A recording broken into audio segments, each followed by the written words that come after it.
Hi guys, it's Debbie, and today I would like to give a complete and easy explanation of Memento, directed by Christopher Nolan.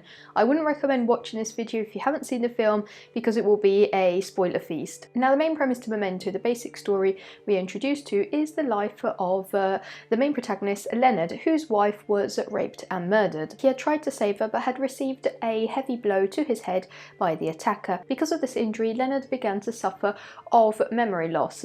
Basically, he could remember everything up until the incident, but couldn't form any new memories. So he knew who he was, he knew everything about his past, about his wife, but from that point onwards, he can't create any memories that last for more than 5 or 10 minutes. He'll forget what he's saying, what he's doing, where he lives, and his last clear memory is of his wife dying. To cope with his condition, he constantly takes notes and photographs of his surroundings, of the people he meets, of the things he does, and he also tattoos the most important details on his body where they will last forever. Leonard believes there was more than one attacker on the night of his wife's assault. In particular, he believes there is still another attacker on the loose, so he is totally focused on finding this man by trying to patch together all the vague information he tries to collect through notes, photographs, vague memories, but the only piece of information he has is a name which sounds like John G. Now, the story surrounding these facts is presented through two different timelines. The first is a black and white one which proceeds in a chronological order. Let's take a look at this one first because it takes place before all of the coloured scenes. The film constantly skips between black and white scenes, coloured scenes, present, past and future, but just keep in mind all the black and white scenes are in chronological order and placed before all of the coloured scenes, so the story doesn't finish at the end of the film. If we put everything in order, the story would continue. It would continue with the coloured scenes, which we saw in an unorganised manner. Okay, so it would be all black and white scenes, then all coloured scenes, but put in the right order. Let's take a look at what happened in the film to understand this better. So in all the black and white scenes, Leonard is in a hotel room speaking to an unknown caller on the phone. He explains everything about his life and about his condition. He also speaks of how he used to investigate insurance claims. So basically, he would investigate whether people were lying or faking certain conditions or situations in order to claim money. One of Leonard's most curious cases was that of Sammy Jenkins and his wife.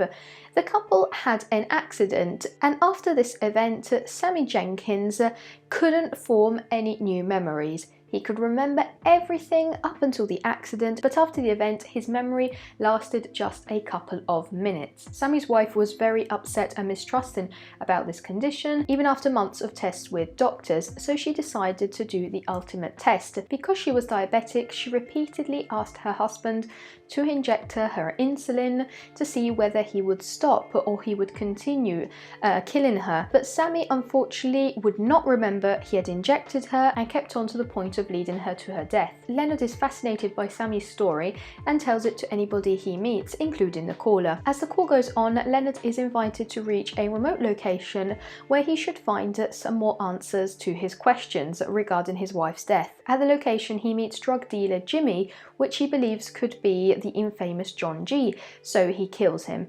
Just before dying though, the man whispers Sammy. Leonard is shocked upon hearing this because he only told the story of Sammy Jenkins to people he knew, and this man is a complete stranger. Right in this moment, the black and white scenes end and the coloured ones begin. Leonard's friend Teddy suddenly appears at the location. He was also probably the mysterious caller and explains that he is an undercover cop. He explains that he already helped Leonard to find and kill his wife's attacker a year before. Because Leonard can't form any new memories, he completely forgot about it and kept on searching for an attacker. At the time, Teddy had decided to take advantage of Leonard's situation by helping him hunt down drug dealers with the excuse of them being these John G's, the attackers, because after all, John G is a very common name. Teddy also explains that Leonard's wife had actually survived the rape, the attack, but because of Leonard's condition, he had later administered too much insulin to his wife, leading to her death. So there is no story of Sammy Jenkins.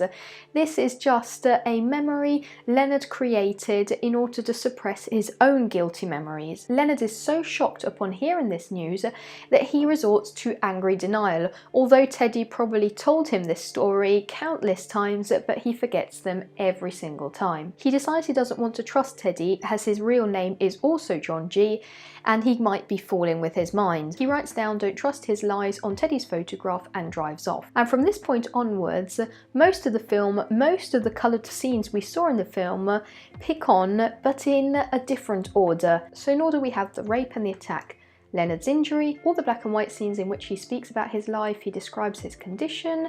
Then we have the moment in the warehouse where Jimmy is killed, where Leonard discovers the truth from Teddy, and then we have all the other coloured scenes. So we have Leonard starting to suspect of Teddy because he has written "don't trust his lies" on the photograph. He starts to meet Natalie, which is Jimmy's girlfriend, and she is worried because Jimmy has gone disappearing. And all this leads to the scene in which Leonard eventually kills Teddy, which, if you remember, is the first scene of the film, because everything was shown in a reverse order. There are two main theories regarding this ending. Number one, Leonard is guilty and suppresses these guilty memories by creating the story of Sammy Jenkins and hiding within his condition. He also convinces himself that Teddy is guilty in order to have somebody to hunt down, somebody to carry out his vengeance on, because his life now is based on finding the killer. He has no other purpose. The second theory is that Leonard is innocent, and Teddy is trying to fool with his mind in order to cover his own guilty traces. Teddy could possibly be the attacker or one of the attackers. After all, his name is John G,